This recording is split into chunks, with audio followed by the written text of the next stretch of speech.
Es ist Dienstag, der 7. April. Ich begrüße euch mit dem Losungswort von heute, Zephania 3,15.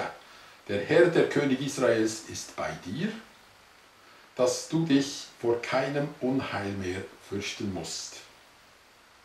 Parallel dazu im Lehrtext aus der Geschichte von der Stillung vom Seesturm, Markus 4,40.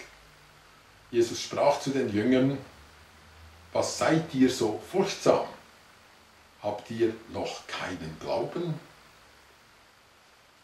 Angst scheint das Thema Nummer 1 zu sein. Jedenfalls, wenn man Leute beratet und begleitet und vielleicht als Seelsorger tätig ist, kommt der Satz sehr häufig: Ich habe Angst vor, und nachher gibt es irgendetwas. Ein Grundsatz von aller Beratung, ein alter, bewährter Grundsatz heisst: Meine Reaktion zerstört mehr als der Impact, der auf mich gekommen ist, als der äußere Anstoß, vielleicht eine äußere verletzende Art, wie mir jemand ist begegnet oder was es immer auch war. Nehmen wir ein Beispiel für das Veranschaulichen. Zuerst sehr ein bisschen handgreiflich und auch nicht sehr appetitlich. Im Ersten Weltkrieg hat man herausgefunden, wenn Soldaten den Wundbrand haben, dass es eine bestimmte Art von Wundbrandmaden gibt, die das tote Fleisch essen, und die Ärzte haben das den verletzten und kranken Soldaten angesetzt, denen, die das wollen oder zugelassen, erlaubt. Die sind geheilt worden.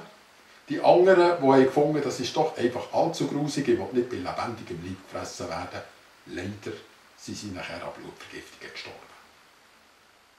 Ein viel naheliegenderes Beispiel sind Eifersuchtsthemen und Eifersuchtsspannungen, wo man weiss, die Angst, der Partner könnte mich verlassen, könnte mich betrügen, und die Kontrolle, die aus dem herauskommt, die zerstört eigentlich viel mehr die Ehe als die tatsächlichen Fakten.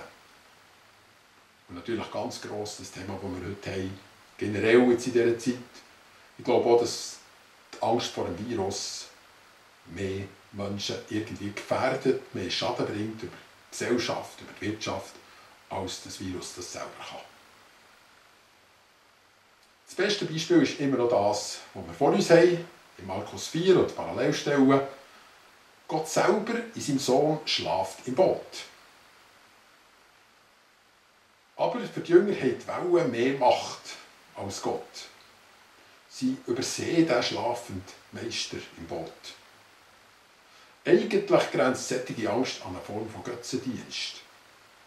Ich will das bewusst sagen, es grenzt wirklich an eine Form von Götzendienst, weil es gibt etwas, das jetzt grösser ist als Gott.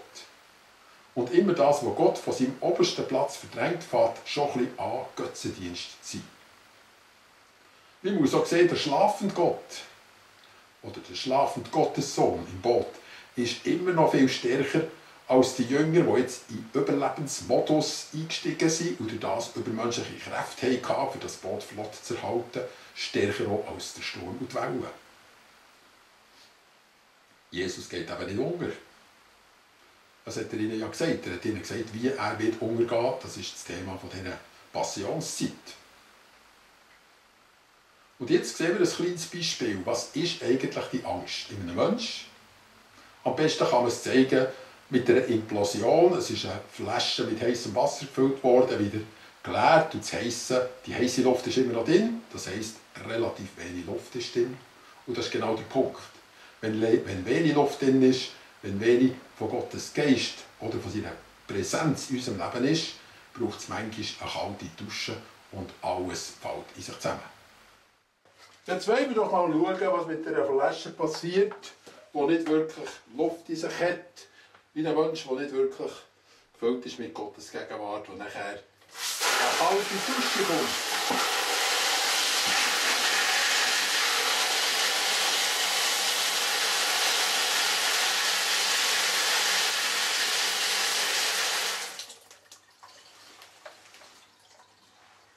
Das ist das, was die Angst mit uns macht.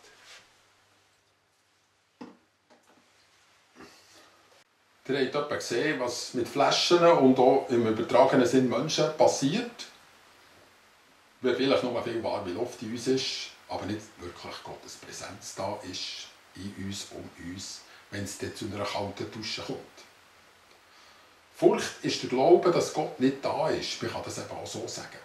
Und manchmal haltet sich Gott sogar dran. Zum Beispiel im Buch Hiob lesen wir ja das. Was ich befürchtete, traf ein. Die Angst hat auch dort als Türöffner irgendwie mitgespielt.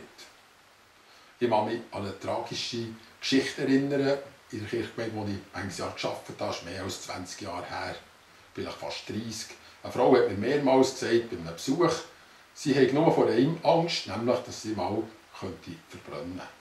Eines Nachts ist das Feuerhorn gegangen, am anderen Morgen hat man gehört, sie ist im Rauch von ihrem brennenden Haus erstickt.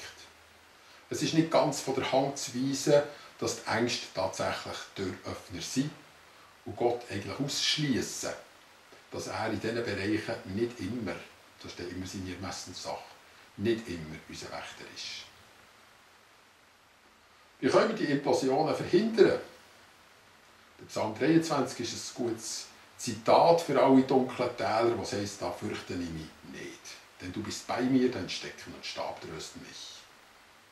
Das Vertrauen bezieht sich nicht nur darauf, dass Gott da ist. Es gibt ja Leute, die sagen, ja, Gott ist schon da, aber ob er mir denn wirklich hilft, ich bin ja ein schuldiger Mensch, ich habe es ja nicht verdient. Es ist eben ein gnädiger Gott, der da ist, das heisst, es ist ein Gott, der für mich da ist. Das muss natürlich geklärt sein, und dann vertreibt es dann alle Angst. Bleibt noch eine letzte Frage. Es heisst ja, vor kein Unheil musst du dich fürchten. Der Psalm 91 wird gegenwärtig viel gebraucht, ist ja zu Recht so. Was heisst, ob Zehntausende fallen zu deiner Rechten, die wird es nicht treffen, das in Bezug auf Corona.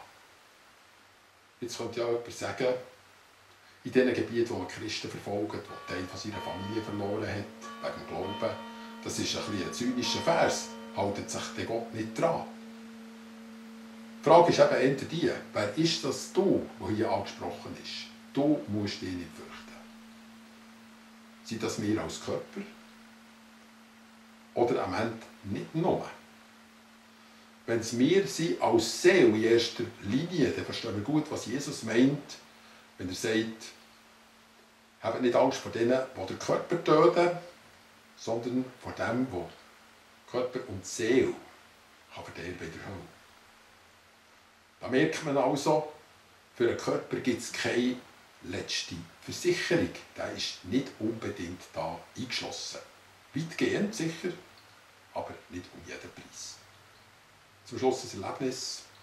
Ich stöble durch die USA 1975, halt in Neumexiko in einem öden Gebiet an, steigen dort aus oder sagen, sie sollen mich rauslassen, steigen über einen Zaun, wo es so ein gelbes Täfeli hat, Trespassing Law, ich weiß gar nicht so genau, gehe dort in ein verfallenes altes Farmerhaus, übernachten dort 3 Tage mit Gebet und Fasten.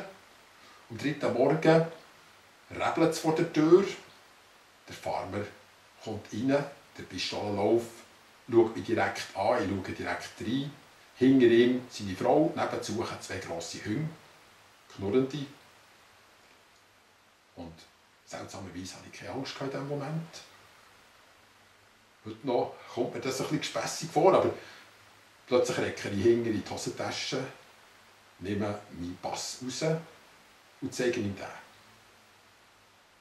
Er hat den Schweizer Pass entgegengenommen, hat geblättert, hat mein Bild angeschaut, hat mich damit verglichen, hat seinen Code eingesteckt, hat gesagt, wenn ihr mir jetzt den Pass nicht hättet gezeigt, hätte ich ihn erschossen und ihr wäret nicht der Erste gewesen.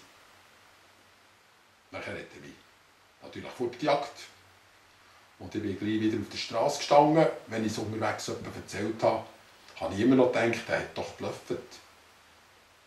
Nachher habe ich aber gehört, nein, das ist das Gesetz der Südstaaten. Der Farmer hat eine Art Selbstverteidigungsrecht und muss sich nicht Rechenschaft ablegen über den, der über seinen Zaun geht.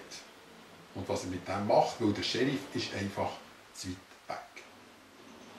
So sieht man, dass Gott auf jeden Fall und immer wieder sein Wort erfüllt, dass wir einen unglaublichen Schutz haben können. Und ich kann es wirklich bezeugen, es ist einzig zu seiner Ehre, dass ich das sage. Ich wünsche euch einen schönen Tag.